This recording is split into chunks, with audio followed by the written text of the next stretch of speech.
गांव के किनारे एक छोटी सी झोपड़ी थी। उस झोपड़ी में रहती थी एक बूढ़ी माँ और दीवार पर टंगी थी एक फोटो एक फौजी की, जिसकी आंखों में देशभक्ति की आग थी। हर सुबह माँ उस फोटो को देखती और धीरे से कहती, बेटा आज भी तेरा इंतजार है। लेकिन गांव वाले कहते थे उसका बेटा शहीद हो चुका है, पर माँ मानने को तैयार नहीं थी। हर साल 15 अगस्त और 26 जनवरी को माँ उसी पुराने रास्ते पर जाकर बैठ जाती जहाँ से उसका बेटा फौज में भर्ती होने गया था। लोग पूछते, माँ क्यों रोज इंतजार करती हो? माँ बस मुस्कुरा कर कहती, क्योंकि फौजी बेटा वादा करके जाता है और वादा कभी झूठ नहीं होता। गांव वालों को लगता था माँ दर्द में पागल हो गई है, पर असली सच किसी को पता नहीं था।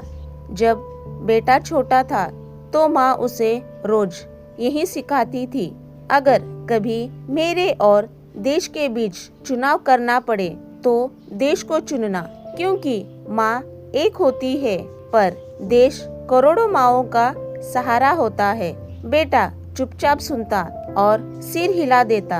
एक दिन भर्ती का लेटर आया। माँ ने आंसू छुपाए और बेटे को सीने से लगाकर कहा, रोऊंगी नहीं, क्योंकि फौजी की माँ कमजोर नहीं होती। एक रात गांव में खबर आई, सीमा पर भयानक हमला हुआ है, कई जवान शहीद हुए हैं। सूची में माँ के बेटे का नाम भी था। पूरा गांव शोक में डूब गया, लेकिन माँ ना रोई ना बेहोश हुई। बस फोटो के सामने दीपक जलाया और बोली, अगर तू शहीद हुआ है तो तू मरा नहीं, तू अमर हो गया है।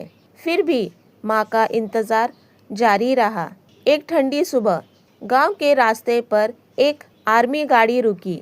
एक अफसर उतरा, उसके साथ एक जवान, चेहरे पर गहरी चोटों के निशान। माँ ने दूर से देखा, दिल जोरों से धड़कने लगा।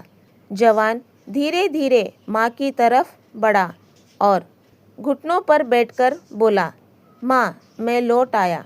पूरा गांव सन। असलियत ये थी, माँ का बेटा शहीद नहीं हुआ था, वो कैद हो गया था।